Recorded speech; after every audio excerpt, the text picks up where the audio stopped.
ਦੱਸੋ ਸਾਡਾ ਰੈਕਾ ਮੇਰਾ ਗ੍ਰਾਂ ਪੁਰਾਣਾ ਤੇ ਬਹੁਤ ਹੈ। ਜੀ ਤੁਸੀਂ ਜੀ ਕਦੋਂ ਬਾਅਦ ਹੋਏ ਹੋ, ਕਿਹੜੀਆਂ ਕੌਮਾਂ ਆਬਾਦ ਹਨ ਔਰ ਕਿੰਨੀ ਆਬਾਦੀ ਹੈ? अच्छा काम कर रहे ਗੱਲ हैं। ਕਰੋ ਤੁਸੀਂ। ये पहली दफा हो रहा है साढ़े ग्रां काम, बहुत अच्छा काम ਪੂਰੇ हो ਚੌਂਤਰੇ रहा ਚ ਹੋਣਾ ਪਿਆ पूरे ਪਹਿਲੀ ਦਫਾ चौधरी च हो रहा, बहुत अच्छा काम हो रहा। ਤੁਹਾਡਾ 77 ਜਾਂ 78 ਨੰਬਰ ਗ੍ਰਾਂ है। आबादी ने लिहाज में बहुत बड़ा ग्रां है, रकबे ने लिहाज में बहुत छोटा है जी जी और इस वजह तो तकरीबन सारा ये आबाद है।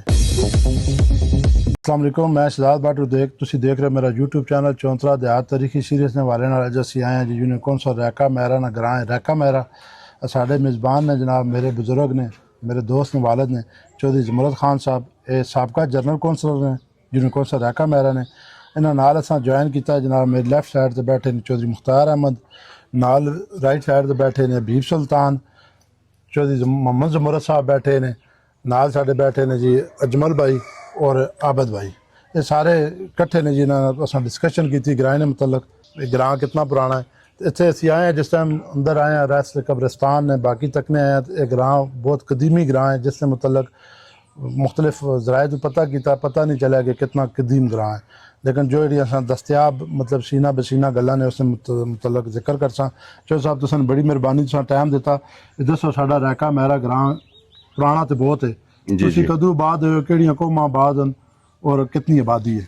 तकरीबन ये ग्रां इस तो पहला आबाद है, बहुत पुराना ग्रां। बहुत पुराना ग्रां आबाद है। जी जी उसके बावजूद फिर साढ़े लाल बेग साहब आए, उन्होंने दी असी आल औलाद राजपूत अलप्याल कबीले राजपूत अरप्याल जी ठीक है राजपूत अरप्याल कबीले दे असी बंदे हाँ। ठीक है। उसके बावजूद असी था आबाद हो गए हाँ तकरीबन 300 साल। 350 साल। आज 350 साल। तुसां तो इलावा और कौन आबाद है? इतने जनाब अली अरप्याल कौम है, जी उसके बाद अवान कौम है, और कुछ गैर काश्तकार भी आबाद गैर हैं? कशका भी हैं। ठीक हो गया। कितने कार और वोटां कितनी? तकरीबन वोट उसी 4500 ठीक है। आ तो 300-400 कार उसी 400 तो ज्यादा इतना कार उसी। तकरीबन इसी तरह। जी, जी। अच्छा ये अलप्याला ना ग्रां है जी, जी। राजपूत अलप्याला ना ये ग्रां है रैका मेरा और इस विच इन्हां आबाद होया 350 साल तो ज्यादा हो गए ने। इन्हां तो इतना पहले हो गए। कौन आबाद है, केड़ी कौम आबाद है, इस तो ए भी ला इलम उन ग्रां वाले विच असां भी कोशिश की थी नहीं पता चलिया कि कौन आबाद है। अच्छा मुख्तार भाई तुसी दसो भी इसना महल्ले वकू जीपीएस सदर तो कितने किलोमीटर है? 66 किलोमीटर। कितना? 66 किलोमीटर। और केड़े रोड ते वे? चकबेली रोड ते, चकबेली रोड दे नाल ही चकबेली मतलब बाजार नाल ही जी, बाजार नाल ही ग्रां। ठीक है। अच्छा इस विच लोकां दा जरिया आमदन की है? जरिया आमदन ही है भाई काश्तकार होन, ठीक है कुछ लोग जेड़े नौकरी पेशे लेन, जी कुछ सरकारी मुलाजम होन, कुछ लोग जेड़े बाहर होन। ठीक है मुख्तलिफ शोब आए जिंदगी नाल लोग तलक रखने। ठीक है। अच्छा जो साहब इत्थे स्कूल जेड़े गवर्नमेंट दी तरफों सहूलतां ने केड़े केड़े ने बच्चियां ना? 4 स्कूल हों। अच्छा 2 प्राइमरी ने और 2 मिडल ने। जी जी बच्चियां ना मतलब टोटल 4 स्कूल हैं लेकिन मिडल तक ने। जी इस जी तो अगे फिर बच्चे किथे जां केड़े स्कूल? चकबेली जांदे। चकबेली जी जी ਉਹ ਤੁਸਾਂ ਨਾਲ ਮੁਲਕਾ ਹੈ ਚਲੋ ਠੀਕ ਹੈ। ਅੱਛਾ ਇੱਥੇ ਹਸਪਤਾਲ ਜਿਹੜਾ ਸਰਕਾਰੀ जी सरकारी अस्पताल जड़ा साडा रैका यूनी कौंसल दा ही मिसरियाल है जी ते असां असां बिल्कुल मूंह ही अगे नन्नोतरे इसा इस्तेमाल करने। जी बिल्कुल जो ही बाहर निकलो ਇਹਨਾਂ ਨੇ ਮੇਨ ਰੋਡ ਤੇ ਚੜੋ ਮੋਟੇ ਵਾਲੇ ਤੇ ਨਾਲ ਅਗੇ जी ਰਨੋਤਰਾ ਬੇਸਿਕ ਆ ਜੀ ਉਹਨਾਂ ਤੇ। ਅੱਛਾ ਰਕਬਾ ਇਸ ਗ੍ਰਾਮ ਦਾ ਕਿੰਨਾ है? तकरीबन उसी 400 1200 कनाल 12000 12,000 कनाल 12000 कनाल। ठीक है। कितना आबाद है और कितना गैर आबाद है जरी तौर से? थोड़ी 80% आबाद है जी तो थोड़ा 20% गैर आबाद है। जी जी अच्छा आबादी ने लिहाज में बहुत बड़ा ग्रां है, रकबे ने लिहाज में बहुत छोटा है जी जी और इस वजह तो तकरीबन सारा ही आबाद है। जी। रकबा आबादी के अलावा जितना है सारा आबाद है। सारा आबाद है। जी। अच्छा तुसा ने ग्रां मजहबी शख्सियात कोई जी, दो जी। चार ना?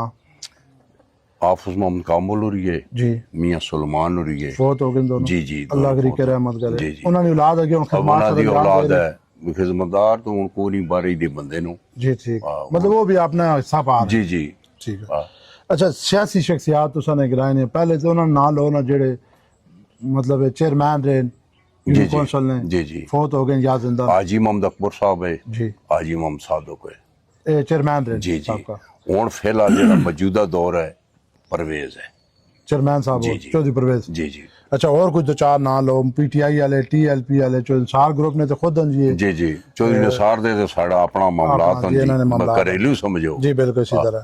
तो उस तो बाद पीटीआई ਦਾ ਨਾਦਰ ਡਾਕਟਰ ਹੈ ਡਾਕਟਰ ਨਾਦਰ ਸਾਹਿਬ ਜੀ ਠੀਕ ਹੈ ਤੇ ਜਮਾਤ TLP ਨੇ। ਜੀ ਜਮਾਤ ਇਸਲਾਮੀ ਦਾ ਯਸੀਨ ਸਾਹਿਬ TLP ਨੇ ਜੀ ਤਰੀਕੇ ਲਬੈਕ ਨੇ ਜੀ, ਜੀ। ਜਮਾਤ ਇਸਲਾਮੀ ਨਾਲ ਵੀ ਆਇਆ ਕੋਈ ਬੰਦਾ ਉੱਥੇ ਨਹੀਂ ਕੋਈ ਨਹੀਂ ਠੀਕ ਹੋ ਗਿਆ ਕੋਈ ਐਸੇ ਬੰਦੇ ਜਿਹੜੇ ਮਾਸ਼ਰੇ ਚ ਖਿਦਮਤ ਸਰ ਅੰਜਾਮ ਦੇ ਰਹੇ ਨੇ ਫੀਸ ਵੀ ਲੈ ਲਾ ਚਾਹੇ ਉਹ ਗਲੀ ਬਣਵਾ ਰਹੇ ਨੇ ਚਾਹੇ ਉਹ ਕੋਈ ਫਿਲਟਰ ਪਲਾਂਟ ਲਵਾ ਰਹੇ ਨੇ ਚਾਹੇ ਉਹ ਜੀ। ਜਨਾਬ ਮਤਲਬ ਕੋਈ ਐਸੇ ਬੰਦੇ ਆਪਣੇ ਸੋਰਸ ਹੈ ਸੋਰਸ ਆਪਣੇ ਤੌਰ ਤੇ ਆਪਣੇ ਜੇਬ ਵਿੱਚ। ਸਭ ਤੋਂ ਪਹਿਲੀ ਗੱਲ ਹੈ ਭਾਈ ਮੈਂ ਬੰਦਾ ਜੀ। ਜਿਹੜੇ ਇਹਨਾਂ ਲੋਕਾਂ ਕੋਲ ਕੋ ਮਾੜੀ ਚੰਗੀ ਉਗਰਾਈ ਜਨਾ ਦਾ ਗਾਹ ਬਣਵਾਈ ਹੈ ਜ਼ਬਰਦਸਤ ਅੱਛਾ ਉਸ ਦੇ ਬਾਵਜੂਦ ਹੋਰ ਜਿਹੜੇ ਕੋ ਗਲੀਆਂ ਦੇ ਮਾਮਲਾਤ ਹੋਣ ਜਿਹੜੇ ਥੋੜੇ ਬੂ ਉਹ ਜਨਾਬ ਜਿਹੜੇ ਗ੍ਰਾਂ ਗੋਈਤ ਹੈ ਜੀ, ਬਿਲਕੁਲ। ਹਕੂਮਤ ਲੈਵਲ ਤਾਂ ਉਹਨਾਂ ਦਾ ਆਪਣਾ ਮਸਲਾ ਬਾਕੀ ਨਾ ਲੋ ਦੋ ਜੀ ਚਾਰ ਜੀ ਹਾਂ।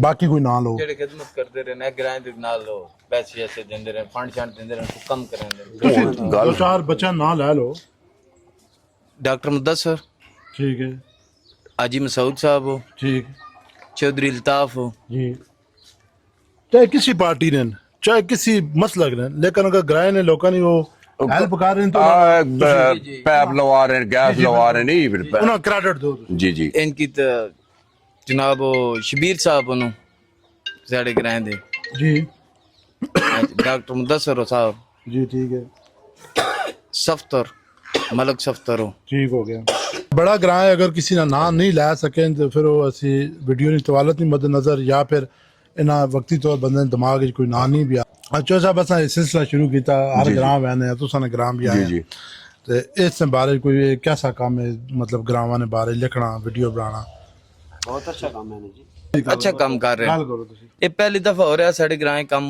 बहुत अच्छा काम पूरे हो चौंतरे रहा चोना पे पूरे चौंतरे च हो रहा बहुत अच्छा काम हो ਰਿਹਾ ਤੁਹਾਡਾ 77 ਜਾਂ 78 ਨੰਬਰ ਗ੍ਰਾਂ ਹੈ ਬਹੁਤ ਅੱਛਾ ਕੰਮ ਹੋ ਰਿਹਾ ਤੁਸੀਂ ਸਾਡਾ ਇੰਟਰਵਿਊ ਕਿੰਦੇ ਪਏ ਠੀਕ ਹੈ ਜੀ ਜੀ ਬਹੁਤ ਅੱਛਾ ਕੰਮ ਹੋ ਰਿਹਾ ਤੁਸੀਂ ਰਹਿ ਕੇ ਮੇਰੇ ਜਿੰਨੇ ਜਵਾਨ ਤੱਕ ਸਨ ਜੀ ਅਸਾਂ ਸੋਸ਼ਲ ਮੀਡੀਆ ਤੇ ਸਪੋਰਟ ਕਰਨ ਹਰ ਪਲੇਟਫਾਰਮ ਤੇ ਰਿਕੁਐਸਟ ਹੈ ਅੱਛਾ ਕੋਈ ਨਸੀਹਤ ਲਾਓ ਇਹਨਾਂ ਨੇ ਕਿਹਾ नसीहत ही ठीक हूँ जी सारे अपने अपने नहीं फिर भी कोई मतलब अच्छा काम करें जी अच्छी खिदमत करें हर आदमी ने आप तो बड़े का एहतराम हया कर रखें हर बंदे दुआ सलाम करें कि दुनिया ते यही कोई मामला बहुत अखलाक ना गुजर बहुत जबरदस्त जी चो साहब तुसा सारा वाला ना जनाब शुक्रिया अदा करसा तुसा टाइम दिता फिर इंशाल्लाह जिंदगी रही मुलाकात होसी अगली किसी वीडियो तो फिर हाजिर होसा जी तां तक इजाजत दो अल्लाह हाफिज